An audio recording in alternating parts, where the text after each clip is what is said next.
भूत बातों से मानते हैं।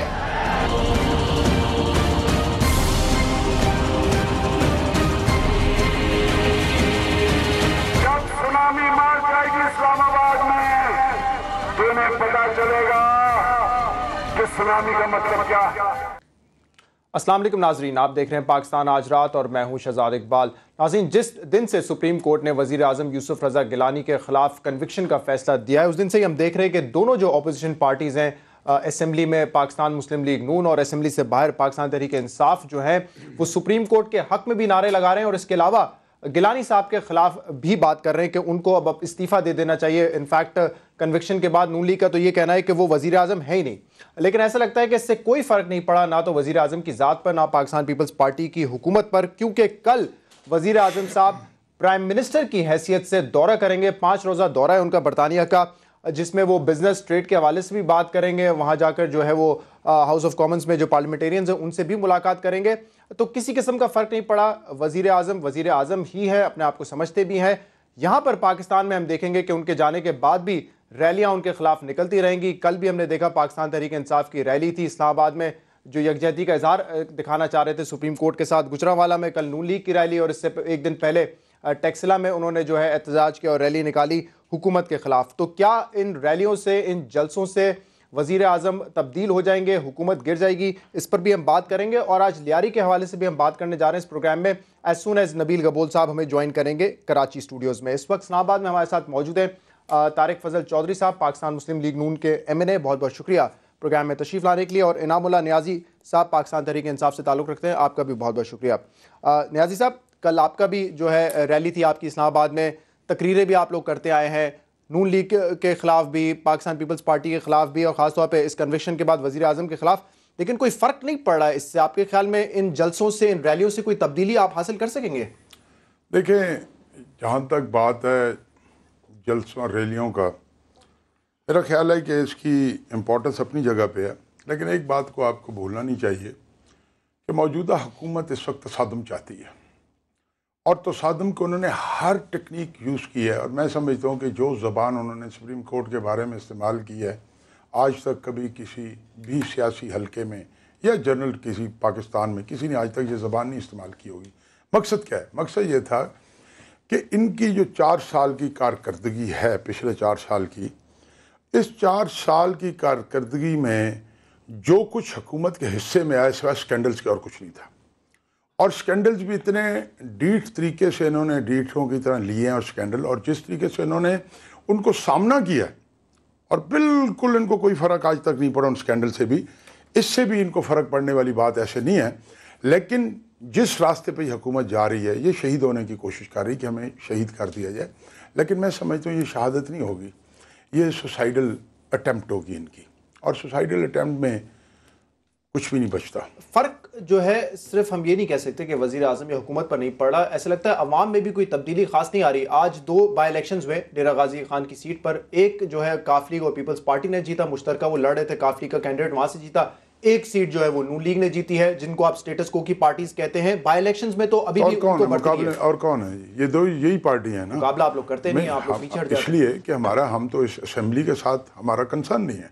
और दूसरी बात यह है कि इनका आपस में तो मुकाबला है ना, नून लीग का पीपल्स पार्टी। देखें, पीपल्स पार्टी और नून लीग का मैं समझता हूँ, मैं तारिक फजल छोटे भाइयों की तरह हैं, और मैं सारी सूरत हाल में मेरा ख्याल है कि हर हिसाब से तारिक फजल से सीनियर भी हूँ। मुस्लिम लीग नून में रहा, इख्तलाफात कहाँ थे हमारे? मुस्लिम लीग नून की पॉलिसियों के साथ बेजर इख्तलाफात थे ना। इख्तलाफात ये थे कि जो कुछ नून लीग कर रही थी और जिस तरीके से रिलीफ दे रही थी जरदारी हुकूमत को, जिस तरीके जरदारी को प्रेसिडेंट बनने में रिलीफ दी गई, ये सारी चीज़ें हमारे लिए नाकाबिले बर्दाश्त इसलिए होती जा रही थी।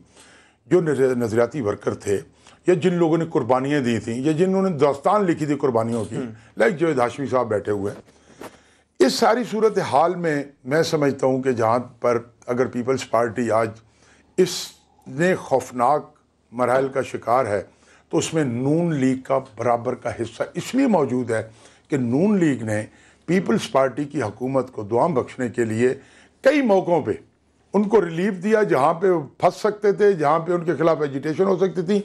अब मुझे सिर्फ छोटी सी बात बता दें, ये जो नून लीग ने एक अपना एजिटेटिव एटीट्यूड अपनाया है जी। अब आके इसमें मुझे आज तक ये समझ नहीं आई कि असेंबलियों में बैठ के, जब इन्हें पता है कि 4 साल से असेंबलियों में कोई बात इफेक्टिव नहीं रही, असेंबलियों का कोई किरदार नहीं रहा, और इन्होंने 4 साल में जो कुछ किरदार अदा किया उसका कोई बाहर रिजल्ट नहीं निकला, तो इन असेंबलियों में बैठने का तुक भी नहीं बनता। इनको नहीं मेरी बात मुझे कंप्लीट करने दें। इनको चाहिए पहली सबसे बिस्मिल्लाह जो करें कि पंजाब हुकूमत छोड़े, और दूसरी बात यह है कि नेशनल असेंबली से बाहर आ जाए और फिर एजिटेशन करें, हम भी साथ चलेंगे। ठीक है। तारिक फजल चौधरी साहब, एक बात तो इन्होंने की कि आप असेंबली से बाहर क्यों नहीं आते। कल गिलानी साहब की अगर आपने बात सुनी है तो वो भी ये कहते हैं ये बच्चों के काम छोड़ें, जलसे निकालना, जुलूस निकालना ये तो हम लोग भी कर सकते हैं, हमारे बच्चे भी कर सकते हैं। असल अगर आप ऑपोजिशन है, हकीकत में अगर आप ऑपोजिशन है तो असेंबलियों से इस्तीफा दे दें, क्यों नहीं देते? अब तो खुद गिलानी साहब कह रहे हैं, जो कि असेंबली को लीड कर रहे हैं, लीडर ऑफ द हाउस है, वो कह रहे हैं आपसे कि असेंबलियों से इस्तीफा दे दें। बिस्मिल्लाहिर्रहमानिर्रहीम। शहजाद देखें, गिलानी साहब की बात समझ में आती है कि वो क्यों चाहते हैं कि पाकिस्तान मुस्लिम लीग नून जो है वो असेंबलियों का हिस्सा ना रहे, लेकिन हमारे बहुत काबिल एहतराम जो है न्याई साहब, जिस तरह उन्होंने बात की है, भाई हैं हमारे बड़े, जो इन्होंने बात की कि जी तहरीक इंसाफ के पॉइंट ऑफ व्यू से कि जी मुस्लिम लीग नून को असेंबलियों से इस्तीफ़ा देना चाहिए, मैं समझता हूँ कि इनकी बात जो है वो उसमें थोड़ी सी अभी पाकिस्तान तहरीक इंसाफ के तजर्बे में थोड़ी सी अभी कमी है। ये बात इतनी मेच्योर नहीं है। गिलानी साहब किसी और पैराए में और किसी और पस मंज़र में बात कर रहे हैं। गिलानी साहब का मर्जी ये है कि पाकिस्तान मुस्लिम, अभी ये साल जो भी चल रहा है ये असेंबली का आखिरी साल है, इसके बाद बड़े अहम फैसले होने हैं। सबसे अहम फैसला जो है इस वक्त चीफ इलेक्शन कमिश्नर का कर रही है, और वो कंसेंसस से होगी, उसमें लीडर ऑफ द अपोजिशन और बाकी अपोजिशन जमातों के मशवरे के बगैर वो आईनी तौर पे अब ये कॉन्स्टिट्यूशन का हिस्सा है। उस तरमीम को, 20वीं तरमीम को, जिसको ये शोर मचाते हैं जी मुकमका कंप्रोमाइज़, बुनियादी तौर पे ये अगला जो इलेक्शन है पाकिस्तान तहरीक इंसाफ, ये सिर्फ इन स्लोगन्स के ऊपर लड़ना चाहती है कि जी मुकमका बारियाँ लगी हुई हैं, 2-2 साल की बारी हमें मिली है, कितनी बारियाँ लगी हुई हैं, दो साल के लिए 2 दफ़ा हम जो है रहे हैं इक़्तिदार में, इतनी दफ़ा इतनी अरसे के लिए वज़ीर आज़म गिलानी साहब को जो है हुकूमत में 5 मरतबा। देखिए, गुजारिश ये है जी कि इन स्लोगन्स के ऊपर इलेक्शन नहीं लड़ा जाएगा, इलेक्शन फैक्ट्स के ऊपर लड़ा जाएगा। और सबसे बड़ी बात है, नहीं आजमाए हुए, मैं आपको अर्ज करता हूँ ना जी, जो ये 20वीं तरमीम बिल, मैं उनमें से एक मिसाल आपको मेरी अर्ज सुन ले। अब जरा मैं कंप्लीट कर रहा हूँ, बातें डिफरेंट हो गई हैं, सुन ले ताकि आपको जवाब देने का मौका मिल जाएगा। बात वही सोच है आपकी जिसकी वजह से आपने अपने ही सूबे में इतनी ज्यादा स्पेस क्रिएट करने का मौका दिया पाकिस्तान। देखिए गुजारिश है जी कि मैंने जो बात की ना 20वीं तरमीम की, मैंने ये बात की कि उसके तहत अब असेंबली अपोजिशन के बगैर ना तो चीफ इलेक्शन कमिश्नर का तकर्रुर हो सकता है, ना जो इंटरिम गवर्नमेंट बननी है, जो अबूरी हुकूमत बननी है जिसने इलेक्शन करवाना है। गिलानी साहब इसलिए चाहते हैं कि असेंबलियों का हिस्सा ना रहें कि अबूरी हुकूमत भी अपनी मर्जी का बनाएं, या इन शॉर्ट उन्हें खुल खेलने का मौका मिल सके, और असेंबली 2/3 अक्सरियत वो रखेंगे अगर हम असेंबली के बाहर भी आ जाएंगे। ये मैं एक सवाल का भी जवाब दे रहा हूँ जो न्याई साहब ने फरमाया कि जी असेंबली से बाहर क्यों नहीं आते, ठीक है, उन्हें खुल खेलने का मौका मिलेगा, वो अपनी मर्जी करेंगे, एक नाम Nehad leader of the opposition खड़ा करेंगे, आईनी तकाजों को पूरा करेंगे, और जो दिल में आएगा वो करेंगे, और अगली दफा अपनी मर्जी की फिर हुकूमत बनाने की कोशिश करेंगे। उनका रास्ता रोकना जो है वो आज़ाद जरूरी है। लेकिन आप रास्ता नहीं रोक रहे ना, तब भी रास्ता इसलिए नहीं रोक रहे क्योंकि इस वक्त प्राइम मिनिस्टर हैं यूसुफ रज़ा गिलानी साहब, और अगर आपने कंसेंसस डेवलप करना है तो वो प्राइम मिनिस्टर गिलानी साहब के साथ करना है। वो कहीं नहीं जा रहे, वो कहीं नहीं जा रहे। तो आप क्या केयर टेकर सेटअप में या चीफ इलेक्शन कमिश्नर की तैनाती के लिए गिलानी साहब से बात करें? देखिए, गिलानी साहब को जाना ही पड़ेगा। एक बात रोज़े रोशन की तरह आया है कि कोई भी शख्स जो सजा याफ्ता हो, मुझे खुदा न खास्ता अगर सजा हो जाए अदालत से, मैं इलेक्शन लड़ने का अहल ही नहीं। MNA बनना तो दूर की बात है, मैं अपने कागजात नामजदगी दाखिल नहीं करा सकता। चाहे जाए ये कि मुल्क का चीफ एग्जीक्यूटिव वज़ीर आज़म कन्विक्टेड हो, अब सिर्फ ये एक रस्मी कार्रवाई बाकी रह गई है। अब ये सिर्फ जो है ये कागजी एक वो कार्रवाई है, और वो भी मैं समझता हूँ कि इस प्रोफाइल के बंदे को इंतज़ार नहीं करना चाहिए कि एक फ़ाइल एक टेबल से दूसरे टेबल से तीसरे टेबल पे जाए। वो सजा याफ्ता हैं, वो अब इस ओहदे पे फाइज नहीं रह सकते, और ये बात उन्हें अब हाई मॉरल ग्राउंड्स के ऊपर भी खुद महसूस नया प्राइम मिनिस्टर आएगा उससे आप कंसेंसस डेवलप करेंगे चीफ इलेक्शन कमिश्नर के लिए। कंसेंसस उन्होंने हमसे डेवलप करना है, हमने नहीं करना है, दोनों ने करनी है। ऑपोजिशन लीडर, और उसमें अपोजिशन लीडर की मुशावरत से ये बात होगी, और हम इस चीज़ को सिर्फ इस वजह से रजिस्ट कर रहे हैं कि हम उन्हें खुला मैदान जो है वो ना दे दें। बाकी जहाँ तक उन्होंने बात की थी कि हम भी इकट्ठे होते हैं, देखिए बात यह है कि बाद ऐसे इशूज़ हैं, मिसाल के तौर पर आपस की लड़ाइयाँ अपनी जगह के ऊपर, ये तो कबीलों का भी असूल है कि वो आपस की लड़ाइयाँ, जब दूसरा कबीला हमला करता है तो आपस में सुलह करते हैं। अभी आप हिलरी क्लिंटन साहब का आप बयान देखें, पहले उसामा बिन लादेन की आपके ऊपर जो है वो चार्ज था, आज उन्होंने आपको आलमी बरादरी के सामने दोबारा कटहरे में खड़ा कर दिया कि अयमन अलजवारी भी आपके मुल्क में छुपा हुआ है। क्या इन तमाम चीज़ों को, ड्रोन हमले भी दोबारा आप देखेंगे, अभी 240 से ज़्यादा बंदे आपके शहीद हुए हैं उसमें, क्या इन चीज़ों चीज़ों के ऊपर वो जमाते हैं जो पाकिस्तान से हमदर्दी रखते हैं, क्या उन्हें बात नहीं करनी चाहिए? ठीक है, क्या उन्हें बैठना नहीं चाहिए? फिर आप कहते हैं जनाब बात करें ताकि मैं ब्रेक की तरफ मैं बता दूं आपको, डॉक्टर साहब की बात अपनी जगह पे, लेकिन मुझे एक बात बताएं कि जो अपोजिशन आज तक इलेक्शन कमीशन का कंसेंसस नहीं डेवलप कर सकी, असेंबली में अपनी वो मुतालबा अपना नहीं मनवा सकी, वो अब असेंबली में बैठ के क्या मनवाएगी? मैं बताता हूँ आपको, यूसुफ रज़ा गिलानी साहब ने अचानक जो एक टर्न लिया है ना कि मुस्लिम लीग के इस्तीफ़ों का, उनके पीछे बहुत बड़ी वजह है। उसके पीछे वजह यह है कि उसे अच्छी तरह पता है कि मुस्लिम लीग नून कभी इस्तीफे नहीं देगी। एक बात उसको भी क्लियर और सबको क्लियर है, चाहे कुछ भी हो जाए मुस्लिम लीग नून इस्तीफे नहीं देगी। एक बात यह है, और दूसरी बात यह है, मैं आपको एक बात बता दूं, मुस्लिम लीग नून इस्तीफे क्यों नहीं दे रही? मुस्लिम लीग नून इस्तीफे इसलिए नहीं दे रही कि जिस दिन उन्होंने पंजाब हुकूमत छोड़ी, जिस दिन इन्होंने नेशनल असम्बली से इस्तीफे दे दिए, एक बात मैं आपको गारंटेड करता हूँ, मैं पॉलिटिकल वर्कर हूँ और मुस्लिम लीग नून में पिछले 25 साल मैंने अपनी ज़िंदगी के गुजारे हैं। जिस दिन पंजाब हुकूमत छुटेगी, आप मुस्लिम लीग नून की रैली ये निकाल के मुझे दिखा दें कि निकली। अच्छा, इस पे मैं बात करूंगा। आप कह रहे हैं कि अगर नून लीग ने हुकूमत छोड़ दी पंजाब की तो उसके बाद वो रैली निकाल के दिखा दें। यहीं से हम जो है कंटिन्यू करेंगे। एक ब्रेक का वक्त हुआ है नाज़रीन, ब्रेक के बाद आपके सामने हाजिर होते हैं, हमारे साथ रहिएगा।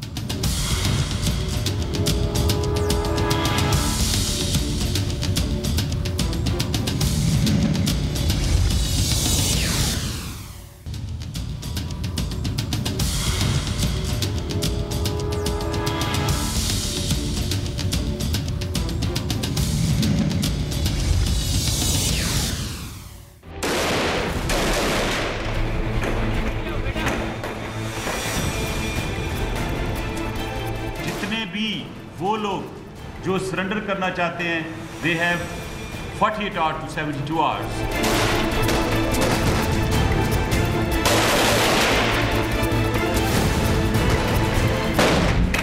अगर रेंजर्स की स्वीपिंग के दरमियान किसी के घर से रॉकेट लॉन्चर या ग्रेनेड या कोई बंदा वहां पे ऐसा पाया गया तो आज ये फैसला हुआ है कि उस घर को जला दिया जाएगा।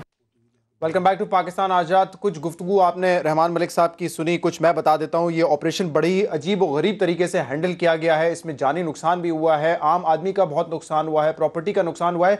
अचीव क्या करने गए थे ये भी नहीं मालूम चल रहा और अचीव क्या करके आए ये भी मालूम नहीं चल रहा। ये बात 100% कहा जा सकता है कि दाल में कुछ काला ज़रूर है। मीडिया से और अवाम से बहुत सारी बातें छुपाई गई हैं। जिस तरीके से सडनली ऑपरेशन ख़त्म कर दिया गया, 8 दिन से कहा जा रहा था हर रोज़ आईजी साहब जो है मुश्ताक शाह साहब सिंध के और जो हैंडल कर रहे थे ऑपरेशन, चौधरी असलम साहब एसएसपी सीआईडी, वो कहते थे 2 दिन में हम इन क्रिमिनल्स को शिकस्त दे देंगे और 2 दिन में हम ये इलाका क्लियर कर लेंगे। लेकिन वो 2 दिन करते करते 8 दिन हो गए, कुछ नहीं हुआ।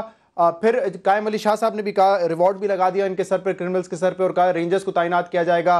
रहमान मलिक साहब कह रहे थे कि जिसके घर से असला निकलेगा उनके घर जला दिए जाएंगे। लेकिन अगले ही रोज़ शाम को देखा कि पुलिस भी वहाँ से चली गई, एफसी भी वहाँ से चली गई, रेंजर्स सब चले गए और पता नहीं इस ऑपरेशन का अब क्या होगा। तारिक फजल चौधरी साहब, आप यहाँ इस्लामाबाद में मौजूद थे लेकिन आप कराची विजिट तो करते रहते हैं, कि क्या हुआ है? कुछ समझ आया है कि कराची जैसा बड़ा शहर जो कि दुनिया में सबसे बड़ा शहर माना जाता है, one of the biggest cities, उसके साथ उसके जो सबसे जो पुराना इलाका है उसके साथ क्या किया है ये हुकूमत ने? देखिए, कराची के बाकी जो हालात हैं और बाकी मुख्तलिफ इलाकों में जो वहाँ पे कत्ल गारतगरी रहती है, उसके ऊपर जो है वो एक पार्टी दूसरे के ऊपर इल्ज़ाम लगाती है। एनपी एमक्यूएम पे, एमक्यूएम पीपल्स पार्टी पे, पीपल्स पार्टी दोनों पे, वो अपनी जगह पे आपके प्रोग्राम्स होते भी रहते हैं और वो सारे फैक्ट्स एंड फिगर्स आते रहते हैं। लेकिन लियारी जो है ये एक मखसूस इलाका है कराची का, जिसकी डायनामिक्स पूरे कराची से मुख्तलिफ है।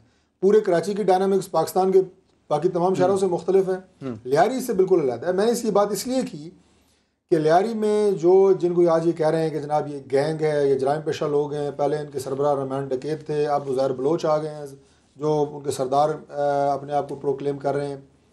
इनको बनाने वाले भी इनके वज़ीर दाखिला थे जुल्फ़िकार मिर्ज़ा साहब। नबील गुबोल साहब पीपल्स पार्टी के MNA हैं, वो वहाँ से मुंतखब नुमाइंदे हैं। रहमान मलिक साहब पीपल्स पार्टी से हैं, इस वक्त वज़ीर आला पीपल्स पार्टी से। लिहाजा इस वक्त ना ANP का ना MQM का वहाँ पे एक दूसरे के ऊपर कोई इल्ज़ाम तराशी है। खालिसतन पाकिस्तान पीपल्स पार्टी की जो सूबे और मरकज़ दोनों में हुकूमत में है। अब वहाँ पे ऑपरेशन हो रहा है, उन लोगों को इतना इन्होंने पहले तवाना कर दिया, अब जनाब जब वो इनके अपने सर को आने लगे, अब उनको कुचलने की बातें हो रही हैं।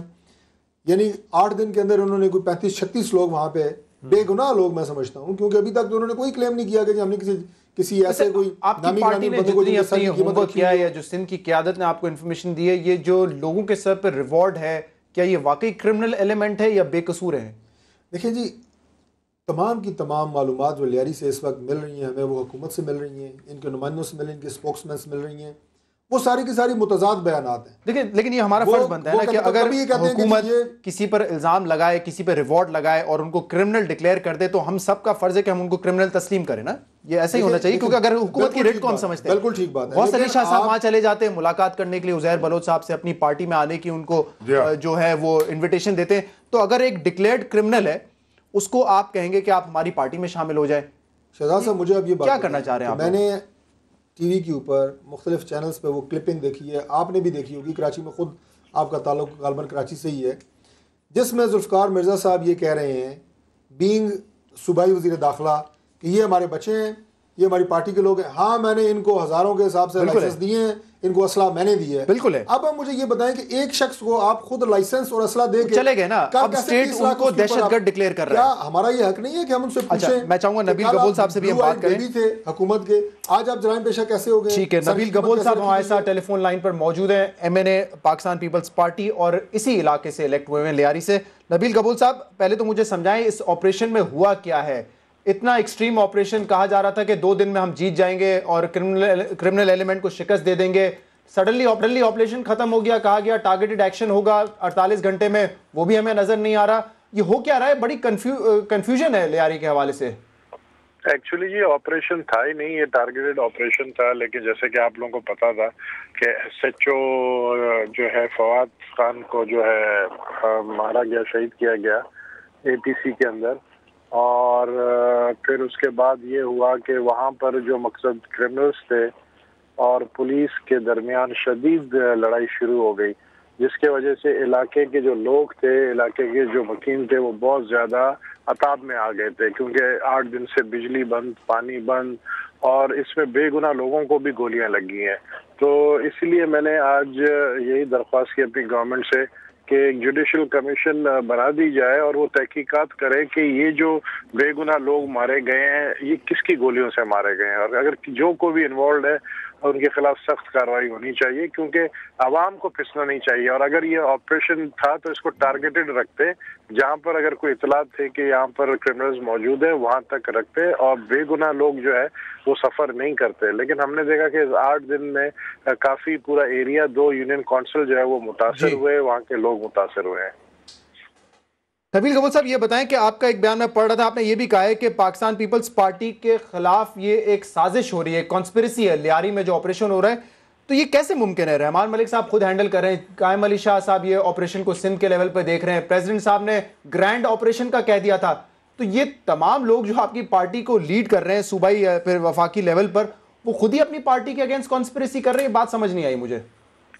देखें, कुछ चीज़ें जो होती है ना वो कंट्रोल से बाहर हो जाती हैं। अगर आप फुटेज देखें तो जिस तरीके से ऑपरेशन हो रहा था, चील चौक का एरिया जो है वो 8 दिनों से बेस था पुलिस की, और चील चौक से आगे जो था तकरीबन कोई 1 किलोमीटर दूर जो है वो जराइम पेशा लोग थे, जहां पर APC पे भी हमला किया है। APC पे हमला कैसे हुआ? आखिर रॉकेट लॉन्चर्स थे इनके पास, तो फिर हमला हुआ है ना APC पे। तो ये कहना कि ये क्रिमिनल्स नहीं है तो ये गलत होगा। लेकिन ये मैं तो सिर्फ तजाद इस बात के ऑपरेशन के जो तरीक़ेकार था उस पर मुझे इख्तलाफ था कि ऑपरेशन का तरीक़ेकार जो है वो प्लान्ड नहीं था। वो प्लान्ड नहीं था। जब वो वहाँ गए, जब SHO शहीद हुआ, तो उसके बाद जाहिर है आपको पता किसी फोर्स का कोई जवान शहीद हो जाता है तो फिर वो ज़्यादा एग्रेसिव मूड में ऑपरेशन होता है।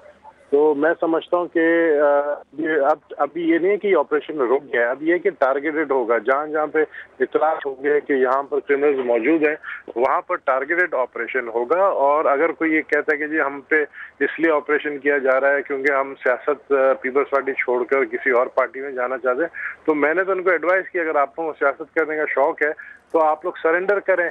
आप लोगों के जो जान के तहफ़्फ़ुज़ आप मांग रहे हैं। नबील गबोल साहब, कुछ ब्रेकिंग न्यूज इस वक्त चैनल्स पर चल रही है और आप अभी खुद मीटिंग से होकर आए हैं चीफ मिनिस्टर हाउस में, तो जरा बता सकते हैं कि क्या तफसीलात है, किस किस्म का ऑपरेशन होगा, नफरी किसकी होगी, पुलिस की होगी, एफसी की होगी, रेंजर्स की होगी, और किस तरीके से ये ऑपरेशन किया जाएगा?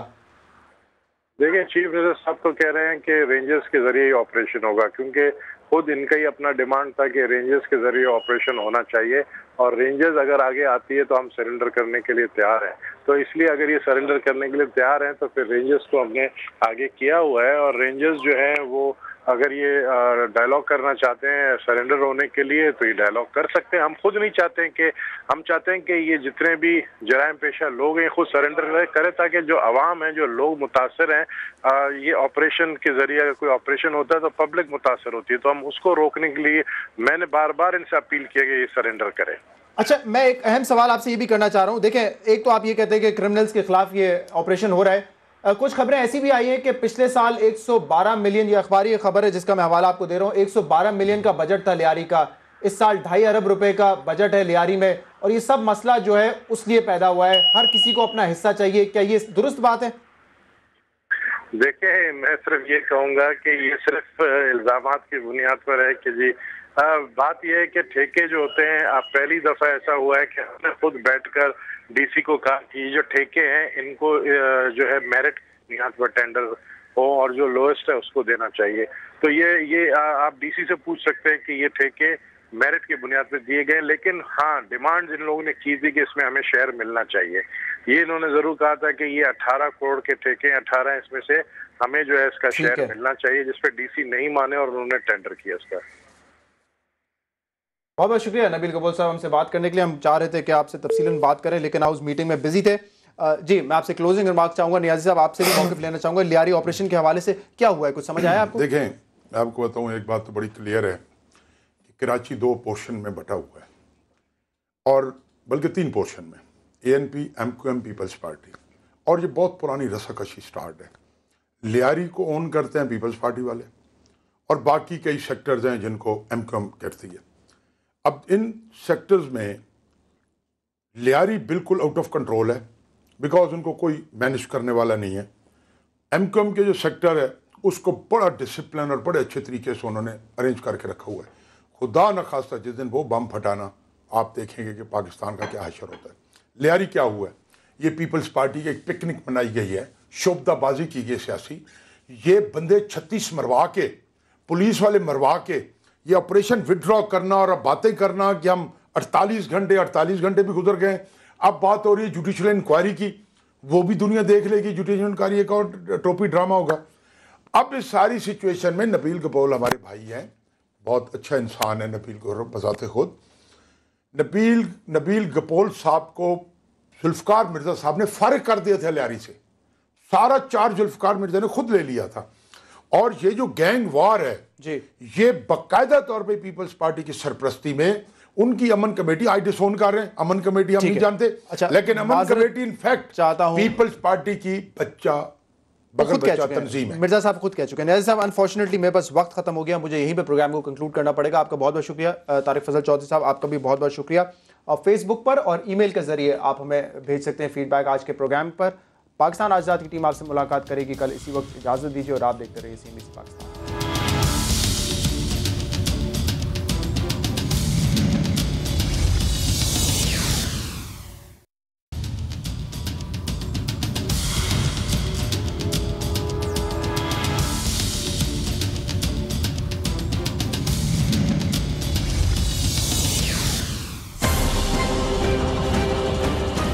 कभी लातों के भूत बातों से मानते हैं?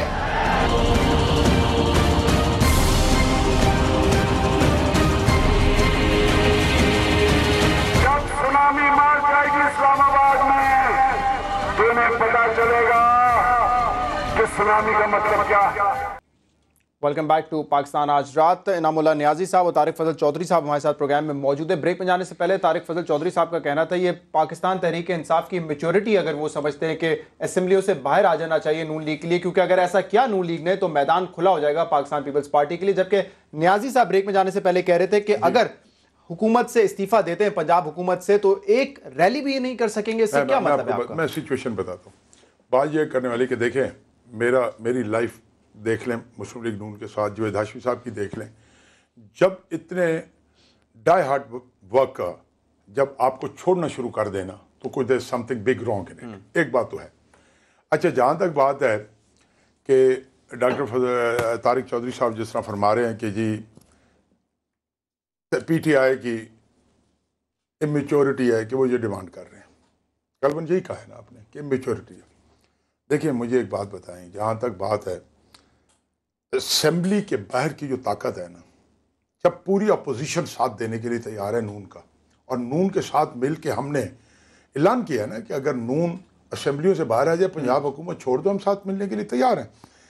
अब मुझे ये बताया जाए कि आया वो इतने मुंह जोर कहाँ से निकल आए हैं कि अगर अवाम की ताकत सारी पार्टी इकट्ठी होकर जो बाहर बैठी हुई है, जमात इस्लामी है, पीटीआई है, नून लीग है और काफ़ी लोग हैं, जेयूपी है, इन सारे लोगों के होते हुए और पब्लिक को मोबिलाइज करने के बावजूद अगर पीपल्स पार्टी इतनी मुंह जोर बनती है तो मैं नहीं समझ सकता कि कोई भी हुकूमत अवाम के प्रेशर के आगे ठहर सकती है, या अपनी मर्जी की हुकूमत बनाए, या निगरान बनाए, या फलां बनाए, या इलेक्शन कमिश्नर। एक साहब मुझे प्रोग्राम में कह रहे थे नून के कि जी इलेक्शन कमिश्नर जो है वो अपनी मर्जी का लगा लेंगे। देखिए आप खुद कह रहे हैं ना कि अगर ये गवर्नमेंट छोड़ देंगे तो एक ये जलसा भी नहीं कर सकते, इतनी स्ट्रेंथ भी नहीं है कि रैली निकाल सके, तो ये तो फिर आपकी भी एक सियासी चाल भी ना कि इनसे इस्तीफे ले लें और इसके बाद जलसे निकालें, ये करें, इनको बाहर कर दें।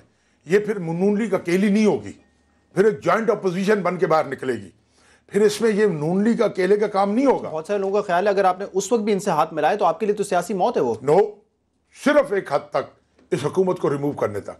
इनके रास्ते अलहदा, हमारे रास्ते अलहदा। हम इस वक्त अगर प्रॉपरली, मैं आपको बता रहा हूं, जो बाय बर्थ नजरिया पाकिस्तान को और कायद आज़म के असूलों वाले एक खानदान से तलक रखता हूं, और मुस्लिम लीग हमारा ओढ़ना बिछोना था। मैं कहता हूं इस वक्त पाकिस्तान के अंदर कोई पार्टी कायद आज़म के नजरियात को फॉलो कर रही है तो पीटीआई है। मुझे ये बताएं तारिक फजल चौधरी साहब, एक तो आप बात करते हैं मैदान खुला छोड़ने की, लेकिन देखिए मैदान खुला कैसे होगा? जो बात नियाजी साहब ने की वो भी बड़ी इंपॉर्टेंट है। शतरंज का सारा खेल ही बिगड़ जाएगा ना। 90 आपके या 92 MNAs हैं वो इस्तीफा दे देंगे, पंजाब गवर्नमेंट नहीं रहेगी, तो शतरंज का सारा जब खेल बिगड़ जाएगा तो फिर आप कैसे कह रहे हैं कि खुला मैदान पीपल्स पार्टी के पास होगा? पब्लिक स्ट्रेंथ आपके साथ होगी उस वक्त। तो देखिए पब्लिक स्ट्रेंथ की जो बात है जी, इसमें कोई शक नहीं है कि बिल्कुल पब्लिक स्ट्रेंथ के लिए ही हमने ये बात की थी कि तमाम जो जमातें जो पाकिस्तान की बेहतरी की बात कर रही हैं, पाकिस्तान को मसाइल से निकालने की बात कर रही हैं, उन्हें एक प्लेटफॉर्म पे आना चाहिए। हमने सिर्फ पाकिस्तान तहरीक इंसाफ को नहीं कहा कि हम आपको दावत देते हैं मिल के इकट्ठे चलें, उसमें जमात इस्लामी भी है, उसमें मौलाना फजल रहमान साहब ने भी अंदिया दिया था कि मैं आपके साथ चलने के लिए तैयार हूँ। देखिए अब ये जो शराइत है ना कि जनाब आप इस्तीफ़े दे दें फिर हम आपके साथ हैं, नहीं देंगे हम साथ नहीं हैं, बात यह जी जब आप बात करते हैं मुल्क की, जब आप बात करते हैं निज़ाम की, अभी न्याई साहब ने यह भी फरमाया जनाब कि ज़रूर इनमें कोई ना कोई ख़राबी है जिसकी वजह से हम उनसे अलहदा हुए हैं। न्याई साहब के जाने की वजह तो मुझे पता है कि ये इमरान खान साहब के फर्स्ट कज़न है। अब जा रहे हैं ये तो 25 साल पहले भी थे ना, वो 15 साल पहले भी था, तो 25 साल पहले भी थे, वो नया रिश्ता थोड़ी है। बात ही जावेद हाशमी साहब रिश्ता पुराना है सर, उनके नहीं, वो कभी ना कभी गालिब आ जाता है। कज़न नहीं है ना उसका, बता दें मुझे। जावेद हाशमी साहब को एक पुराना गिला है पाकिस्तान मुस्लिम लीग नून से, और आज भी ये उन्होंने मीडिया के ऊपर ये बातें की हैं कि जनाब मुझे मेरा ख्याल नहीं रखा गया।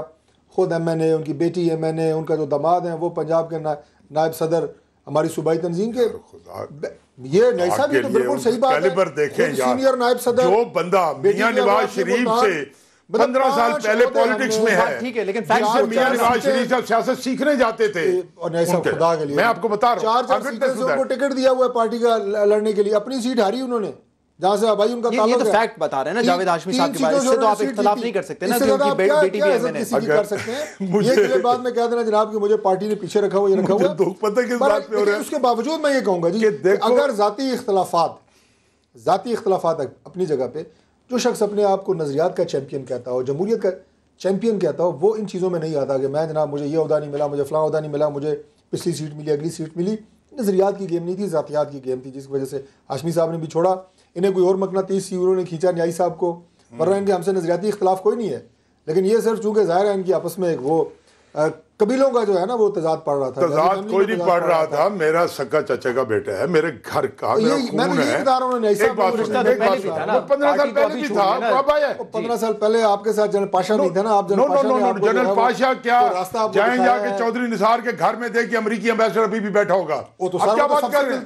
नहीं, अमेरिकन एम्बेसडर यानी कि अगर एक एम्बेसी इस्लामाबाद में है ना, दूसरी एम्बेसी चौधरी निसार का घर है। ये विटनेस टू इट। नईसाब से पूछें कि आपसे नहीं मिला, आप उससे मिलने नहीं गए। No forget about that. ये कौन सी बात है? हमें ओपनली मिलते हैं, हमें अगर मिलते हैं तो ओपनली मिलते हैं।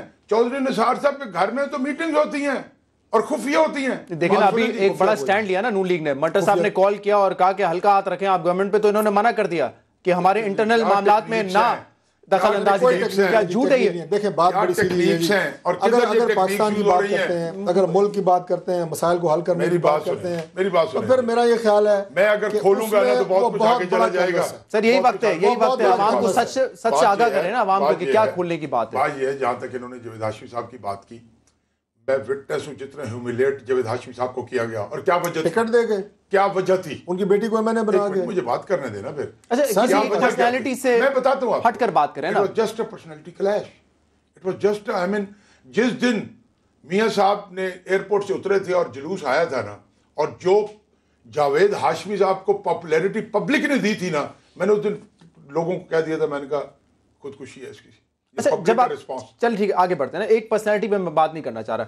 अगर ये बाहर आ जाते हैं पंजाब गवर्नमेंट से, तो आपका जो एहतजाज है, आपकी जो रैलीज हैं, सिर्फ ये महदूद होंगी उस वक्त पाकिस्तान पीपल्स पार्टी के। हम उसके आगे ही बात करें ना, क्योंकि आपने तो ऑफर किया आप बाहर आ जाएं, हम आपसे हाथ मिला लेंगे इस हुकूमत को हटाने के लिए। तो उस वक्त आपकी रैलीज और एहतजाज का फोकस सिर्फ हुकूमत होगा या पंजाब गवर्नमेंट भी होगा? नो ऑब्वियसली जब पंजाब गवर्नमेंट खत्म या इस्तीफे दे जाते हैं। पंजाब गवर्नमेंट 4 साल तो किए ना, 4 साल में आप कहते हैं ना जो बेड़ा गर्क किया है, उस पे तनकीद खत्म। इस वक्त जो प्रॉब्लम है ना, पंजाब गवर्नमेंट के जो मसाइल है ना वो और टाइप के हैं।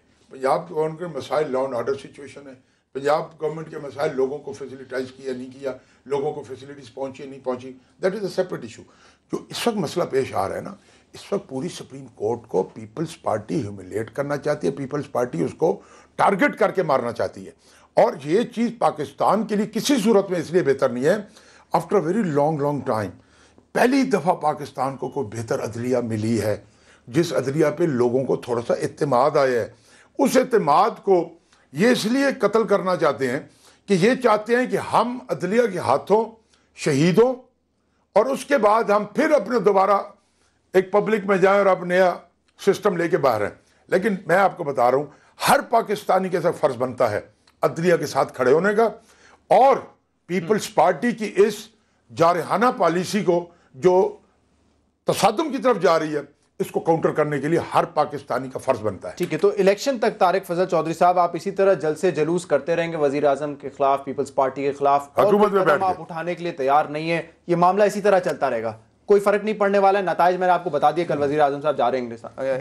देखिए गुजारिश है जी कि हमने बिल्कुल ये बड़ा वाज़ेह दो टोक ऐलान किया हुआ है कि असेंबलियों में हम अपोजिशन में बैठे हैं। मैं नेशनल असेंबली की बात कर रहा हूँ, जैसा फरमा रहे हैं कि जो हुकूमत में बैठ के ये एहतजाज कर रहे हैं, अपोजिशन का हम हिस्सा हैं। जो माहौल इस वक्त असेंबली का है, मुझे आप ये बताएं कि क्या हमारे पास कोई मिनिस्ट्रियाँ हैं, क्या हमें वहाँ से कौन सी मराहत मिलनी है। लेकिन मैंने दोबारा ये मैं बात गुजारिश करूँगा कि ये इस बात को नहीं समझ रहे। पब्लिक प्रेशर या तो फिर ये है कि आप बिल्कुल इस बात के ऊपर आ जाएं कि जनाब हमने हर सूरत में जलाओ गहराओ, और उस वक्त तक जब तक कि हम इस्लामाबाद पे कब्ज़ा नहीं कर लेते उस वक्त तक हमने इन मामलात को लेके चलना है।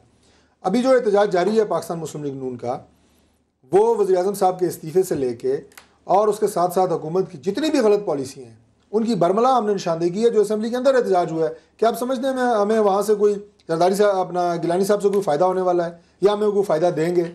सिर्फ और सिर्फ इसलिए कि वो इस अपॉर्चुनिटी को वो इलेक्शन करा के भी असेंबली को चला सकते हैं, नहीं भी कराएंगे तब भी 2/3 अक्सरियत असेंबली में मौजूद है, नंबर है ना उनके पास, इत्तेहादी उनके साथ है। बड़ी एक सीधी सी बात है। और मैं इस बात के ऊपर हैरान होता हूँ, बात होती है पॉलिसीज़ की। वहाँ अंदर बैठ के कौन सा हमको जनाब को गन्ने चूस रहे हैं, क्या हमें वहाँ से मिल रहा है असेंबली से कि जनाब ये शर्त कि जनाब आप इधर होंगे तो फिर हम आपके साथ हैं, फिर हम आपके साथ नहीं है। पाकिस्तान की सूबे की करारदाद आती है, वो मंजूर हो जाती है, आप लोग वैसे ही असेंबली का सेशन चलने नहीं दे रहे, वहां पे एहतजाज होता है, नारेबाजी होती है, तो मतलब कोई इस इफेक्टिव रोल नहीं नजर आ रहा है असेंबली का। देखें, इफेक्टिव रोल की बात यह है जी कि असेंबली की जो पिछली सारी चीज़ें हैं, अब असेंबली को चलाना, रूल्स ऑफ बिजनेस देना, असेंबली में जो है एजेंडे सेट करना, असेंबली में क्या होना है क्या नहीं होना, हुकूमत वक्त की जिम्मेदारी है। अब इस वक्त पाकिस्तान पीपल्स पार्टी के साथ जो हमारा शुरू में एक पीरियड गुजरा जिसमें हम इनके साथ थे, हमने तो एक मुंतखब जमहूरी हुकूमत के साथ इसलिए चले थे कि शायद इतने अरसे के बाद वो 8-10 साल हो गए हैं, बीबी जो है वो भी मुल्क से बाहर रही, शहीद हो गई, शायद इन्हें भी कुछ सबक हासिल होगा, मिलकर मुल्क को हल करने की बात करेंगे, मुल्क के मसाइल हल करने की बात करेंगे। इन्होंने तो इस नारे के ऊपर कि हम मुल्क के मसाइल हल करना चाहते हैं जनरल मुशर्रफ का साथ दे दिया था, उनके रेफरेंडम माफी भी मांग ली ना उन्होंने, तो माफी भी मांग ली। हम भी माफी मांग लेते हैं, ये नहीं है कि हम जनाब हमारे लिए ऊपर आप ये आप फिक्र न करें, आप सिर्फ मुशर्रफ रह गए हैं इनकी पार्टी में आने के लिए, सिर्फ मुशर्रफ एक रह गए हैं, बाकी सारा कोरम पूरा है, मुशर्रफ का कोरम इनके पास पूरा हो गया है। ये पूछे अब सिर्फ ये बात तो दुरुस्त है ना, अमीर मुकाम साहब, मारवी मेमन साहिबा, लेकिन बात तो है कि आपके पास नहीं है तो इनके पास चलेगा, आप दोनों ही रेस में लगे हुए थे ना। मुशर्रफ अगर देखा जाए तो सिर्फ नून लीग को इंतकाम का निशाना बने, नून लीग की हुकूमत खत्म की थी और नून लीग को इस बारे में ख्याल करना चाहिए था, दूसरी पार्टियों को नहीं। एक बात है, नून लीग ने क्या किया? उन पार्टीज को भी जो स्टेटस को के खिलाफ बात करते हैं, हमने बरमला ये बात की कि हम सियासत में हमारे साथ जो जाती हैसियत में हुआ, मियां नवाज शरीफ ने कहा कि मैं अपनी जाती कैपेसिटी में जो मुझे ह्यूमिलिएट किया गया, जो भी किया गया, मैं उसको माफ करता हूं। वो नहीं तो मुशर्रफ को माफ कर दिया, साथ किया, मुशर्रफ को माफ कर दिया, जो उसने मुल्क के साथ क्या किया, क्यों नहीं किया? बाकी सारे बराबर कैबिनेट में बैठे, बाकी वो बराबर के जिम्मेदार है ना, कैबिनेट में थे वो बराबर के जिम्मेदार हैं। हम तो ये कह रहे हैं कि आज भी आपकी हुकूमत में हम हुए, उसके खिलाफ हम मुकदमा दर्ज करेंगे। अकबर बुगटी साहब के काज को सबसे ज्यादा पाकिस्तान आज भी आपकी पार्टी में बहस होती है, आधे से ज्यादा लोग कहते हैं कि शेख रशीद साहब को ले लें, आधे से ज्यादा लोग कहते हैं चौधरी शुजात और चौधरी परवेज इलाही को भी ले लें, उन्होंने क्या गुनाह किया है? ये तो डिस्कशन हो रही है आपकी पार्टी साहब, ये हमारे पुराने साथी हैं, ये आ जाएंगे वापस आहिस्ता आहिस्ता। क्या पता दरवाजे तो सबके लिए खुले ना। ठीक है, आप लोगों का वजूद पब्लिक में रहेगा तो आएंगे ना। अच्छा, मुझे एक ब्रेक लेना है और इस ब्रेक के बाद जो है मैं चाहूंगा कि हम वजूद भी रहेगा इंशाल्लाह, जमात भी रहेगी। एक ब्रेक के बाद हम कराची से स्पेसिफिक लियारी पर हम बात करेंगे, क्योंकि लियारी में एक ऑपरेशन किया गया, 8 रोज तक ये ऑपरेशन था जिसमें 36 अफराद हलाक हुए, उसमें पुलिस कांस्टेबल भी थे, उसमें SHO भी थे, और ज्यादातर जो जानी नुकसान हुआ है वो आम सिविलियंस का हुआ है, ना तो उनका ताल्लुक पुलिस से था ना उनका ताल्लुक किसी क्रिमिनल गैंग से था। लोग मैसूर थे, बिजली नहीं थी, पानी नहीं थी, और किस तरीके से 8 रोज गुजारे होंगे इसका शायद हम अंदाजा भी नहीं लगा सकते। और सडनली अचानक से वो ऑपरेशन बंद कर दिया गया, उसकी क्या वजूहात हैं ये बताने के लिए कोई तैयार नहीं है। कहा था कि 48 घंटे में ये टारगेटेड एक्शन फिर शुरू होगा, 48 घंटे से काफी ज्यादा वक्त गुजर चुका है लेकिन ऑपरेशन नहीं हो रहा। स्टेटस क्या है ये जानने की कोशिश करेंगे। नबील गबूल साहब भी हमें टेलीफोन लाइन पर ज्वाइन करेंगे एक ब्रेक के बाद।